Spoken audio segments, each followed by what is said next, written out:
Okay, let's give this a try.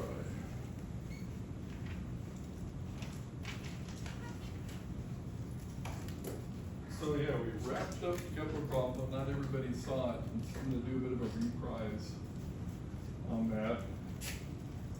And can review what the homeworks are as well.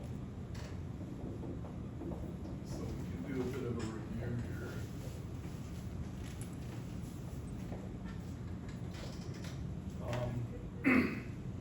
And yeah, just very loosely from here, plus L squared over 2mr squared. So from this expression, the energy along with the conservation of angular momentum. So from this, we were able to do our integration, and we end up, this is already with plane polar coordinates, we end up with R equals P over 1 plus E cos phi. So the polar form of the conic sections. So that's the grand result. And here this is L squared over M alpha. Be correct me if I don't get these right. And that's actually the radius of a circular orbit.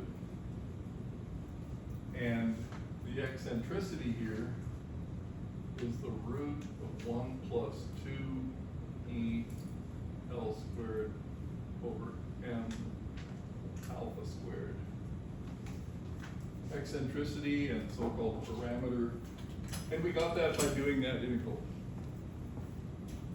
the integration. So the one homework problem was simply to duplicate everything from before these expressions all the way up to here. It's all in the notes, but you want to work that. There's a couple of interesting moves on the integration, right? Substitutions and what have you to finally get there. So homework, first problem, all steps leading to what we have right here. Okay. Star. Okay. Good, so then we have that, and then we start to analyze it, because we have plane polar coordinates, so we can put it back in the XY plane. You know, X is R cos phi, Y is R sin phi, and we find that we get a curve like this. Okay. And we have the definitions for semi-major and semi-minor axis. And the geometric center of this ellipse, we haven't shown that it's an ellipse yet, but the distance from here to the origin is B equals A times E, with these quantities here, okay? So the second problem of the homework is to prove that this, along with these properties, is actually an ellipse. Okay? Show that, I'll name this double star.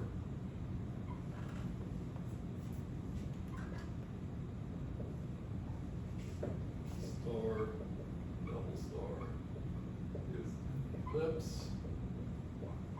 which is to say x plus d, because we're shifting the origin, so x plus d squared over a squared plus y squared over b squared is equal to 1. Okay. So then we've shown Kepler's first law. The orbits of the planets are ellipses with the sun at one focus, right? It's one of the foci of the ellipse. Good, what was the next problem here? Oh yeah, not necessarily in this order. Then we needed for Kepler's third law, Kepler's second and third laws, we needed that the area of the ellipse, area bounded by the ellipse, is equal to pi times a times b. So that's a really simple problem, but just to be complete about what we've done, you wanted to prove that, and we made use of that in some of the following material. Pi times a times b, easy integral. You just take, you don't have to have the shifted one, you just go with, work with x squared over a squared plus y squared over b squared equals 1, solve for y of x, and then integrate everything. If you look at pi times a times b. So that's a good problem as well. And the fourth problem had to do with Kepler's third law. And this goes back to something we did early in the semester when we had that, I'll use this space right here. So earlier in the semester we took u equals minus k over x, and we asked what's the time it takes for a mass released from rest to fall into the center of attraction. You guys remember that problem? Released from rest to fall into the center of attraction, and what we found there was time to fall into the center of attraction was proportional to L to the 3/2. Okay. And over here in Kepler's third law, we have period is proportional to a to the 3/2. Okay. So we want to reconcile those two results, because it's possible to have an arbitrarily flat Kepler ellipse where the eccentricity basically goes to 1. It's arbitrarily flat because what happens there is that the angular momentum is arbitrarily small. Okay.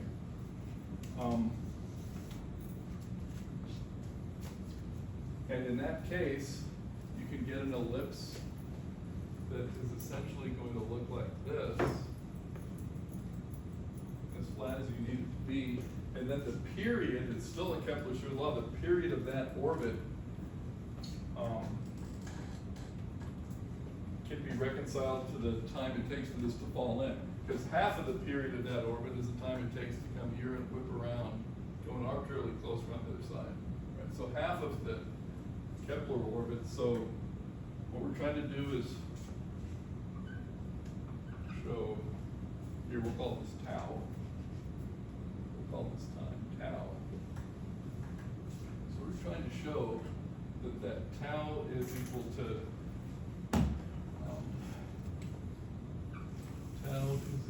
I'll call it t sub Kepler divided by 2, time it took to fall in. And what you're going to want to do is just repeat that calculation. It's not hard for you to do now, right? Just set this thing up as, originally that integral did something like this. We had 1/2 m x dot, or dx dt out there. So you do the quadrature on this one, dx dt squared plus u of x, so minus k over x equals minus k over L. That's what it means to release it from rest. Go ahead and do that integration for the time it takes to fall into there, and then compare it to Kepler's third law, and you'll be, it's an interesting problem. So yeah, as the angular momentum gets smaller, this thing just whips around, and it basically, it can be made arbitrarily flat. So I showed that on the board last time, right? Basically, it's possible to make the ratio b over a as small as 1. Good. So those were the 4 problems. I think that's a good problem set for this week, right? You get all those. Spend as much time as you need up here just to understand everything that happened. This one can be tedious depending on if you get off on the right foot or not. Okay, it's just trig substitution. This one's trivial, and this one's very interesting as well. Okay, so that's a good set. So where do we take it from here? I have a few more topics in central force.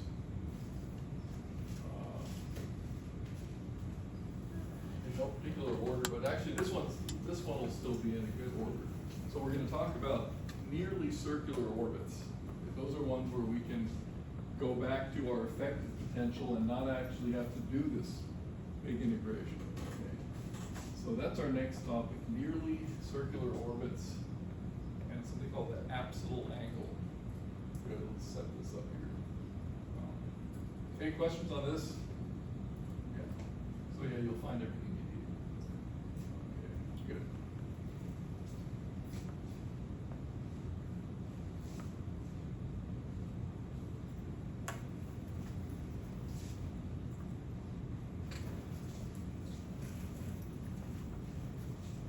So first we'll discuss nearly circular orbits.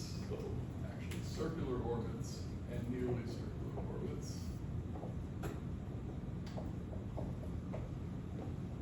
Circular orbits, nearly circular orbits.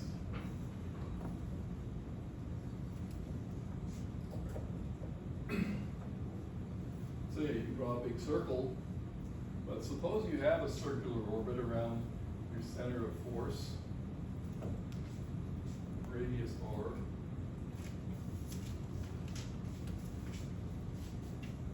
And so energy is conserved, so you know we have E and we have the angular momentum. Both conserved, right? They're given quantities. In fact, we know the relation there. Both those relations. So what we want to do is turn this circular orbit and say we're doing the orbiting in our space shuttle or what have you. Okay? So how do we turn this this orbit into a nearly circular orbit and retain the same without changing the angular momentum? Okay, so we want to change E without changing L. I'll put a question mark there. The thing to do is look at the expression for the effective potential. U effective of R equals L squared over 2mr squared. And these are Kepler orbits right now. They have to be. Yeah. Strictly speaking, we could be using other potentials, but for the moment, this is a good one. Because we're in the circular orbit, so that's our energy value. And to produce a nearly circular orbit that retains the same angular momentum, what do we do? Which way do we fire our rockets? Okay. We're going to adjust our orbit. We have some fuel left. How do we fire it? This goes to what a central force is. So that's why it's germane here. What direction do you fire? To not change your angular momentum. Because if you don't change your angular momentum, you're still on this graph. Radial direction, okay? Because there's no torque then, right? So if you fire your rockets in a radial direction, then you're going to have added energy.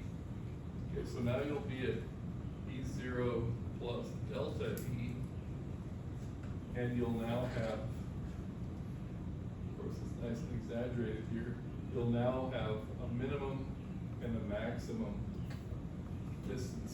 Okay.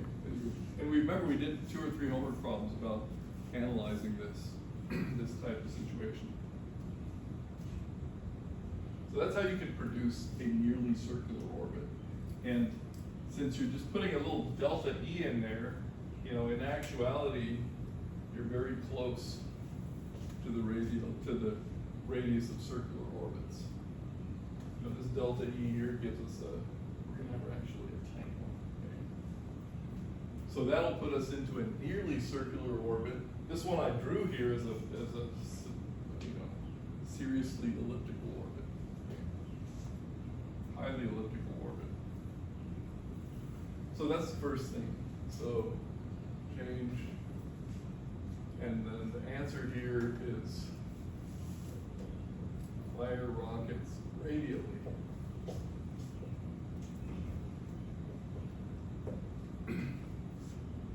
Because then there's no torque. Related to that, suppose you're swinging around in a circle, you know, you're ice skating or what have you. No friction, and you have a rope tied to the center here. Right? You can pull in or release the rope, and you're not going to ever put any torque on yourself. You're going to conserve your angular momentum, and as you go in closer, you're going to spin around faster. So that's related to what we just said here. Good. So we got these nearly circular orbits now. And for the sake of a legible picture, we're still going to draw these two circles somewhat far apart. Okay? But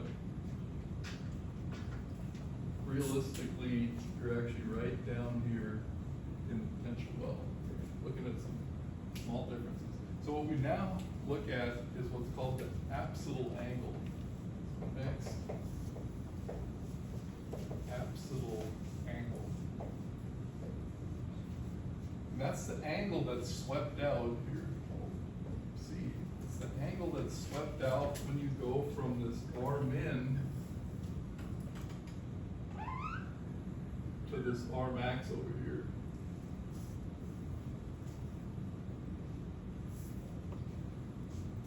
So there's the angle that's swept out. And for the pure Kepler problem, for this potential energy, it's actually equal to pi. Okay? But if you had a different potential that is a perturbation of this, it would no longer be equal to pi. Okay? And you could actually calculate it.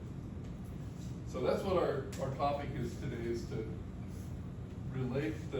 calculate the apsidal angle and relate it to the different potential energies.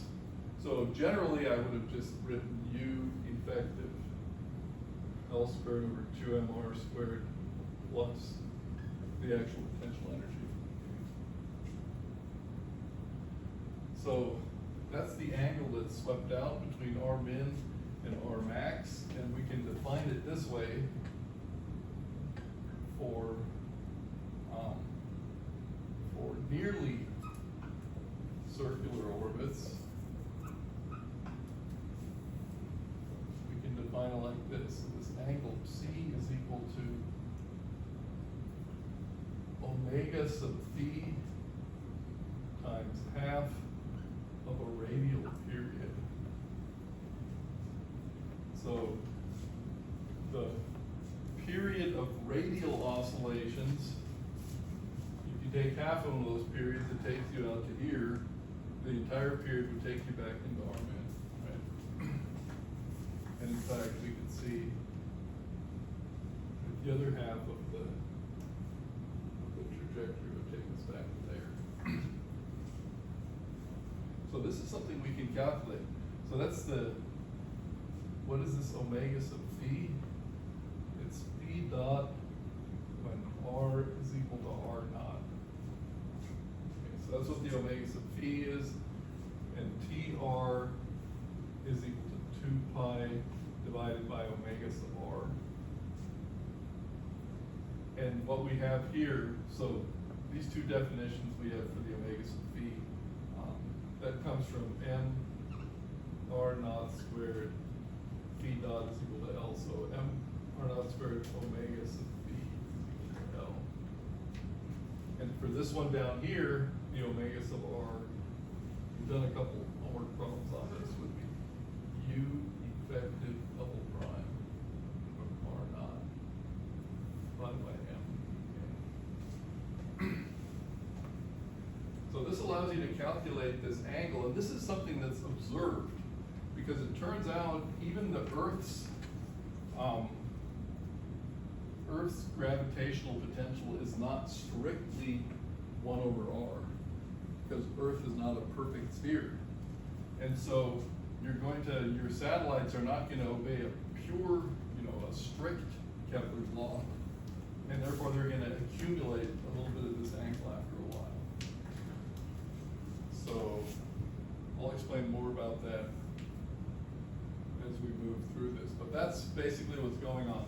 Imagine you have the hand of a clock going counterclockwise, okay? Hand of a clock going counterclockwise with omegas of feet, angular velocity, right? And then your satellite is a bead on this hand. It's moving out, back and forth, in and out with a certain frequency, and the combination of those two is what gives you this curve. Okay. So, good. So this is something that can be observed as well astronomically. Say you have a nearly circular planetary orbit, and the astronomers, measure these things very accurately, and they see that this angle swept out between the closest and furthest approach is not exactly pi over 2. Okay. Then they know there must be something up with this potential. It's not purely 1 over r. So that's what we're after. And there's a way to calculate this thing that I'm going to do now. See how far we get.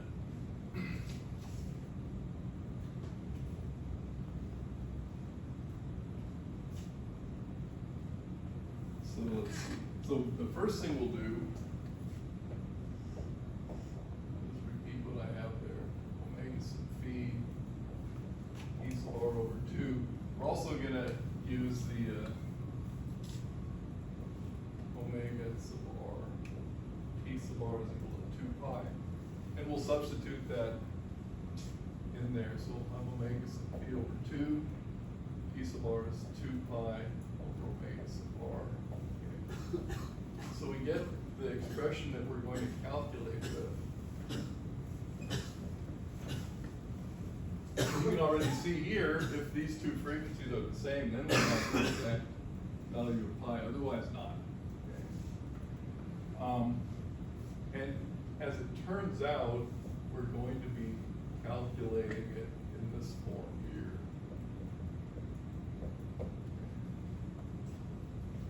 So the next thing we have to do is relate these things to the potentials. So,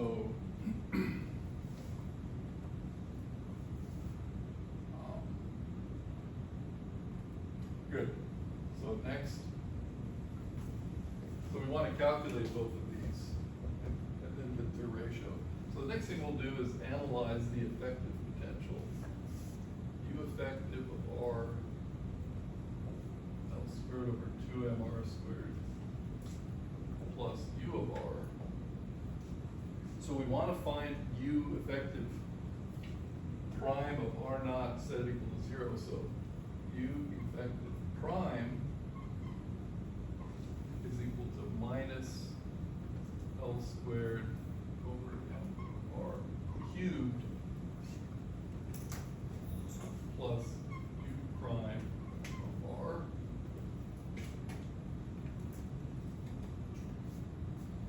And U effective second derivative is equal to 3 L squared over M R to the 4th plus U double prime of R. So what we can do here is get the expression for R naught. What we have is L squared over M R naught cubed is equal to U prime of R naught. So we can go into here with that, and so we'll have 3 divided by R naught, right, times L squared over M R naught cubed times U prime of R naught plus U double prime of R naught. So that's U effective double prime of R naught, and we divide the whole thing by M and take the square root, and that should be our omegas of R.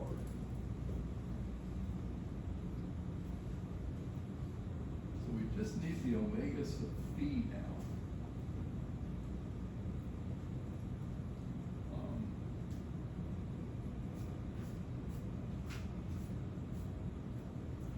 Let's see what we have here.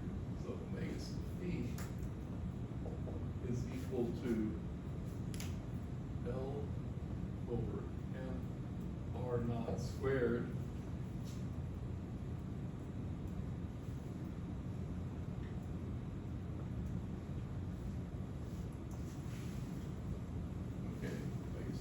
got that from over here, L over MR naught squared. And from over here, I see, I can relate that to U naught prime. L over MR naught squared.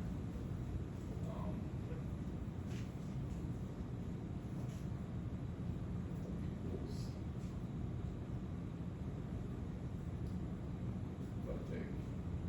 if I take U prime of R naught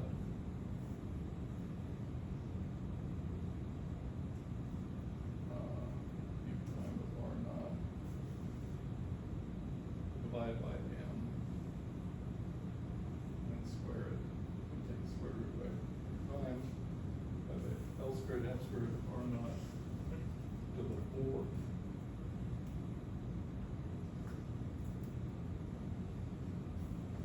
Working prime M R naught would be L squared M squared R naught fourth. Yeah. Good. So we have those two. Let's see if we can reconcile those. Omega sub phi and omega sub R. So I can erase all this now. Let's see if we can get this thing. So we're trying to calculate this here. So now C is equal to pi divided by omega sub R omega sub phi equals pi divided by so omega sub R divided by omega sub phi would be 3 U naught prime R naught over M R naught divided by this, so M R naught U naught prime of R naught, and then we'd have plus U double prime of R naught over M, and then M R naught U prime of R naught. And when the dust settles, we'll have a nice expression here. So what we'll get is a bunch of cancellations here. So all we're left with is the 3, and over here, the M's cancel. Good, so let's showcase this somewhere up here. And then we'll make, do some examples with it. Okay, so here we go. What we find is, Apsidal angle, pi divided by square root of 3 plus R naught U double prime of R naught divided by the original U prime of R naught. Good.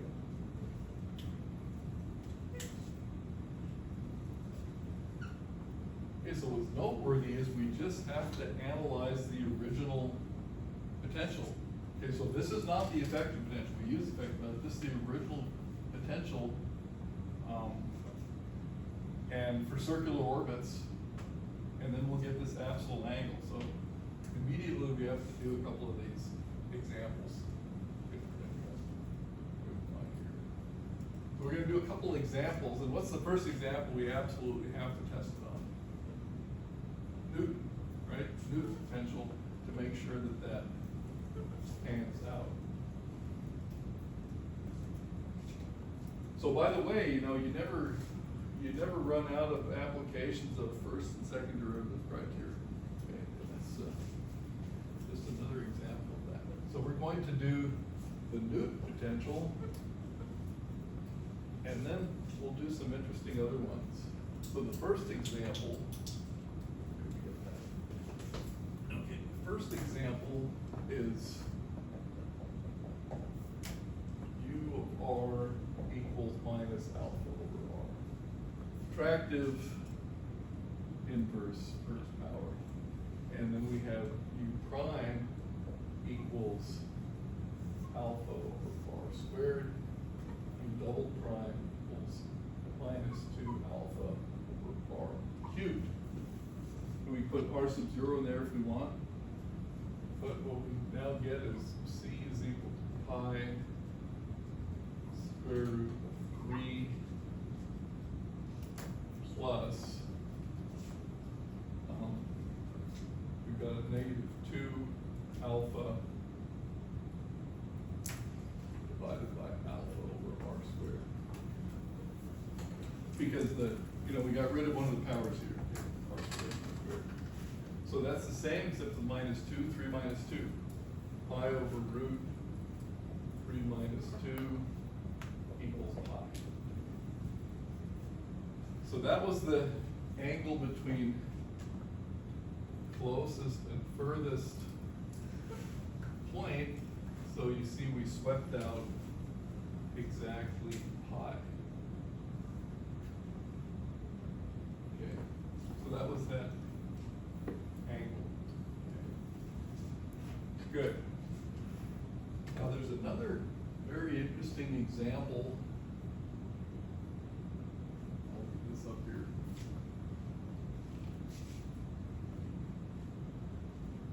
I think we did we do U of R equals 1/2 KR squared? Did we do that on the homework? Analysis of those vector potentials? I think we did. I think so. Yeah. So that is a quadratic potential, and what we didn't show is the orbit of this thing, which I'll probably put it on the exam or something. We'll definitely study it. But anyway, so you have this quadratic potential. U prime is equal to KR. U double prime is equal to K. Now this Apsidal angle, we've got the 3 plus, and then R times U double prime is K R and over KR pi over square root of 4 pi over 2. Okay, so that's significantly different than pi.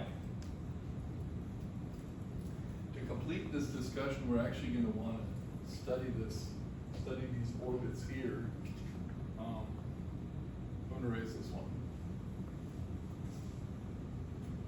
Well, what that looks like in your graph here, so we've got our 2 concentric circles.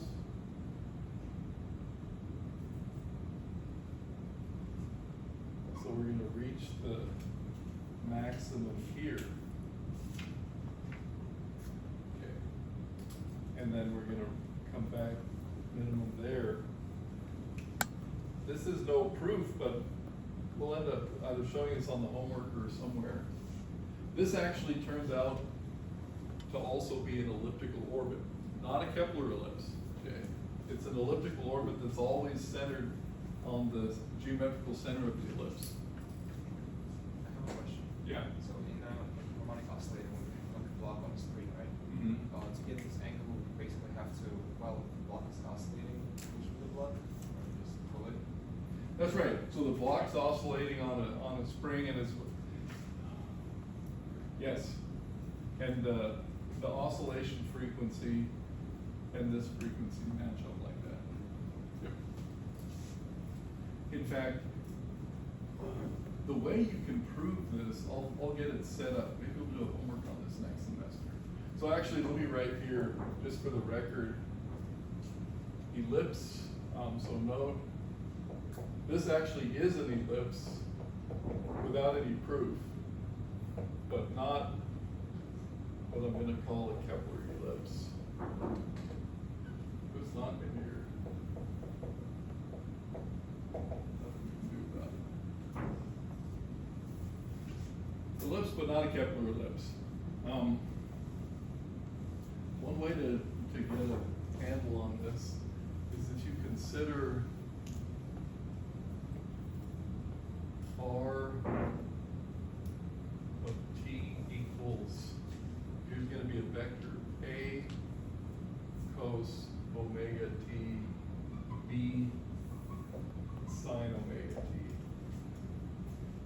consider this trajectory, you can show that's an ellipse pretty easily.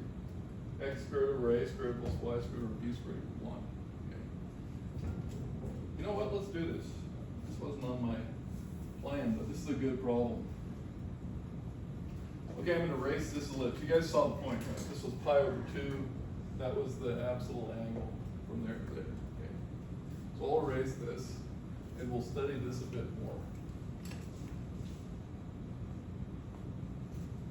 So basically, this takes a couple steps to prove, but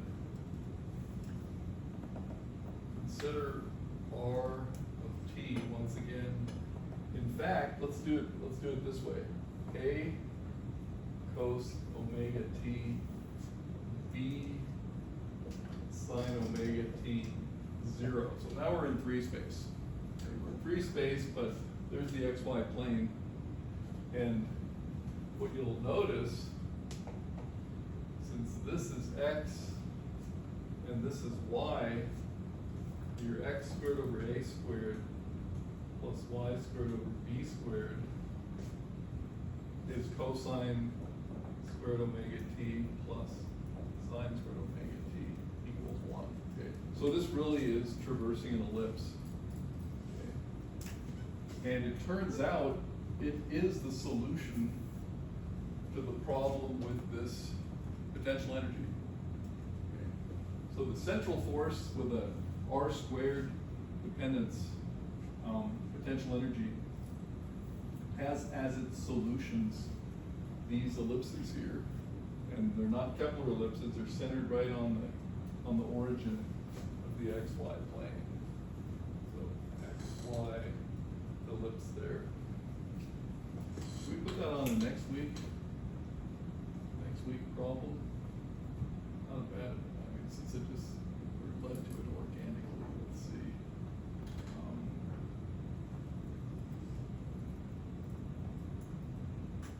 There's actually a couple interesting things we can do with this.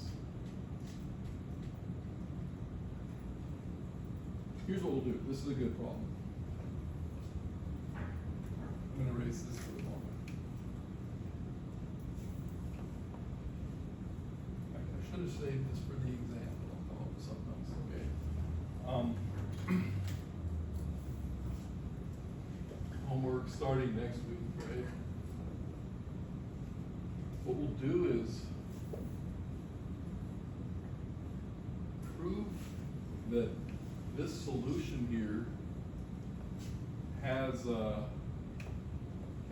its potential energy, this potential energy.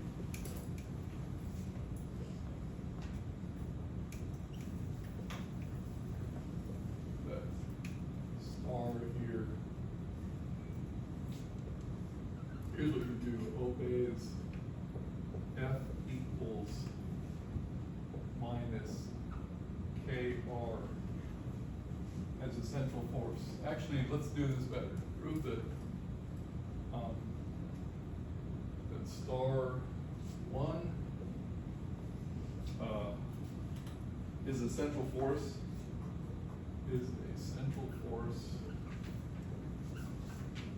Motion. You don't have to go to the central force formalism here.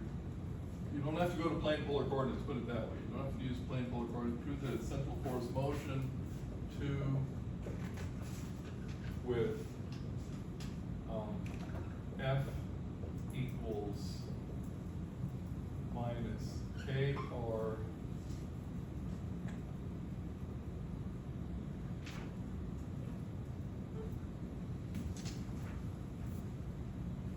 F equals F of R, R over R,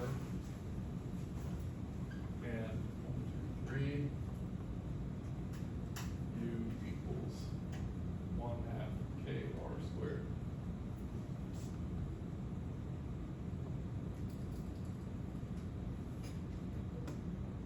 Remember, these things were defined before we introduced plane polar coordinates, right? When we were just using vectors, we had the central force defined. That's a good one. It's even possible to reconcile it to the plane polar coordinates, but that's a lot of work. So we don't have to go all that far. But yeah, so that's another way to solve the central force problem. Just guess the solution here and then test it. Okay? We didn't have to do the integral. It is possible to go into the central force integrations with this thing and come out with ellipses. So that's also possible. But this one's good to study just by looking at it, taking some derivatives. Okay, what are you gonna have to do to analyze the force that's acting on this particle? The particle on that trajectory. Something very basic. Just get acceleration back here. That's right, take two derivatives and keep going. That'll work.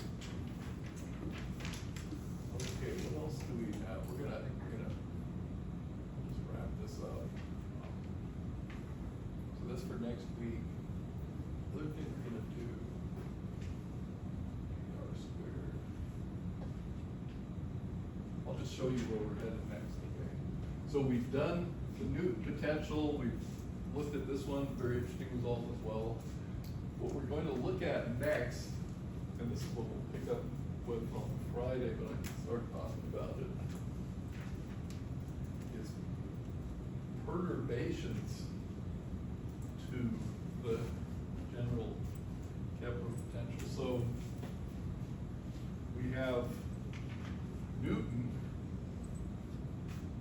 law, U equals minus alpha over R, okay?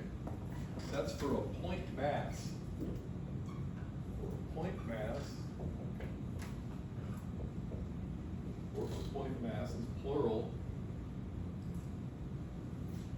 So I'll say 1 for point masses, 2 for spherically symmetric mass distributions.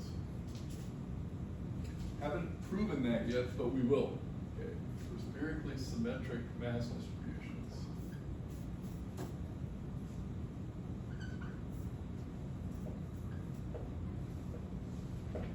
So yeah, you have a point mass on the one hand, or you have a spherically symmetric mass distribution, and you measure R from the center to your satellite, okay?